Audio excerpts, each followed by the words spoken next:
The plush environs of the Montecito estate's sumptuous living quarters seemed to almost shudder with tension as Prince Harry paced in agitated contemplation before the crackling hearth.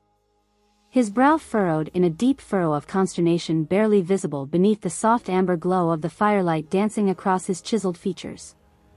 "I can't just sit idly by any longer and simply hope for the best possible outcome, Meghan," he finally spoke up in a tone of grim resignation laced with hints of simmering frustration. With the 2024 election cycle spinning into its crescendo, every credible poll and predictive model grows more dire by the week over the prospects of, well, you know full well who potentially reclaiming power. From her position nestled amid the overstuffed throw pillows of the sectional sofa, Meghan Markle regarded her husband with an ambience of carefully modulated neutrality. Yet the occasional fractional tightening around her feline eyes betrayed the profound disquiet those words awoke within her.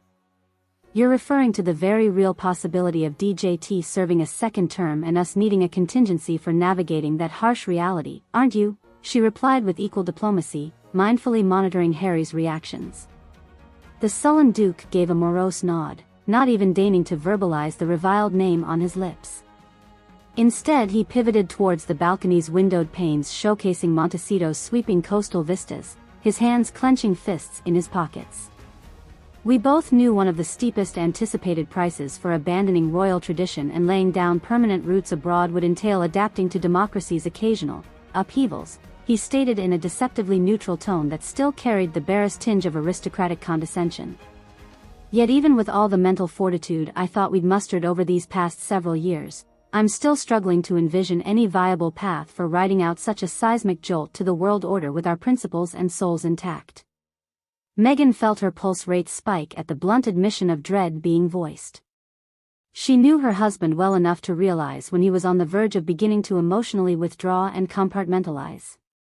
And she couldn't fathom allowing this conversation to devolve any further without airing out more specifics. Are you intimating we should legitimately begin exploring the prospect of leaving the United States altogether then, Harry?" she pressed gently. "Permanently migrating beyond DJT's reach and influence for the sake of our family's security and ideals, come what may." She saw him tense almost imperceptibly. After a prolonged pause, Prince Harry finally turned back from the panorama to face her directly in the firelight's flicker.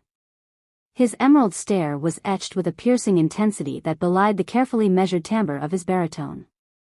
"Perhaps it's not so much a black or white scenario of preemptively abandoning America entirely, per se," he responded with understated gravity. "More a prudent consideration of developing contingencies towards permanently relocation should certain atmospheres prove too toxic or volatile for comfort." Meghan arched an eyebrow fractionally but remained still as he continued. "I mean, let's not mince words or delude ourselves here, love. If the unthinkable occurs and that depraved charlatan somehow wheedles his way back to squatting in the Oval Office unshackled, just how quickly do you think he'd mobilize that MAGA cult of slavering deplorables against every nonconformist ideological enemy on his revenge jaunt?" She felt the rotten pit of anxiety take root in her stomach as the realization crystallized. Despite having been on the receiving end of Trump's loathsome broadsides and online hate mobs for years, she couldn't help but feel a renewed chill shivering down her spine. The Duchess could envision it all too vividly, the prospect of being mercilessly pilloried as the biracial, fame hustler, accused of ensnaring and defiling a beloved prince into betraying his ancestral loyalties. The spiteful conspiracy theories mocking their marriage and parentage through a carnival of racism and misogyny. Those hateful bellows of "send her back," bombinating across social media and the 24/7 cable outrages sphere until seething throngs flooded streets and public squares to literally call for her deportation, or worse. All while the mendacious demagogue-in-chief only stoked the furor exponentially for their just desserts as emblematic scapegoats of everything un-American. Harry seemed to instinctively sense the unspoken spirals of foreboding darkening his wife's thoughts, moving to bridge the gap. Extending a calloused hand, he drew Meghan's delicate fingers into his reassuring clasp with a gentle squeeze. "You mustn't allow the worst-case hypotheticals to plunge you towards that despairing headspace of expecting the absolute worst from people, love," he murmured in tender admonishment. "Not everyone lacking the empathetic cushion of privileged upbringing can help lapsing into the toxic assumptions of bad faith once the cynical mob mentality takes over." Despite his soothing cadence, Meghan felt the pragmatic side of her rebel spirit recoil. "That may well be, Harry," she replied evenly while returning his squeeze. "But it doesn't negate how utterly exhausting and destabilizing it'd inevitably become even for our little haven here in Montecito if that level of unrelenting persecution and hostility descended like a new reign of terror. Especially once Lily and Archie are both old enough to start grasping what's happening around them." She worriedly pursed her lips while idly caressing the small but perceptible baby bump only recently announced to the public. Harry nodded grimly as his gaze drifted momentarily in the same direction. "I hear you, and I agree entirely," he affirmed solemnly.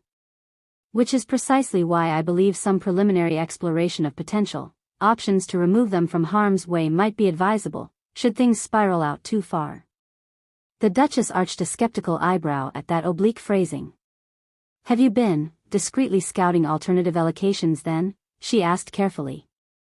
"Other sovereign territories potentially willing to ensure our family's protected status outside the direct tentacles of MAGA retaliation?"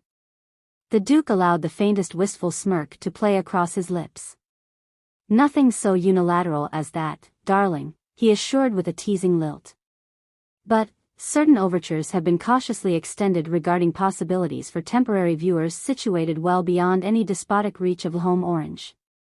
Idyllic havens where we'd remain unburdened by politics for the foreseeable future."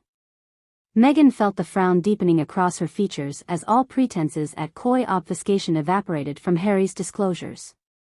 In that moment, she recognized his penchant for delicately broaching even the most sensitive self-preservation contingencies as though discussing sabbatical travel arrangements. "Just out with it, love," she intoned flatly. "Which royal nation-state players are you actively consulting in the event we're compelled to effectively go into self-imposed exilic hiding from MAGA insurgency?"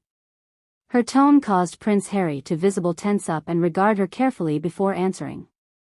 "Well, to start, I recently convened a back-channel parley with the Office of the Governor-General in Canada," he admitted cautiously, eyes searching her face for any sign of pushback.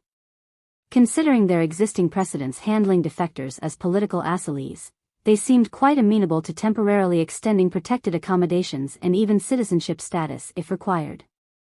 Meghan's expression remained impassive as she simply nodded for him to continue. "I also began quietly fielding feelers to His Royal Majesty King Willem-Alexander's administration over parallel contingencies for sanctuary in the Netherlands before things potentially deteriorate here," the Duke continued obliquely. "The Dutch have always been hospitallers to dissidents when democratic ideals grow imperiled elsewhere, with a proud tradition of staunchly repelling authoritarian provocations on their shores. So it seemed as good a haven to consider cultivating as a bolt-hole option should circumstances require rapid egress." Despite his carefully neutral delivery, Harry couldn't quite disguise the strain of reluctance pulling at his features as he skirted the final confidant in his covert deliberations. "And, Meghan, you mustn't allow the conspiratorial portions of your subconscious to even begin reading anything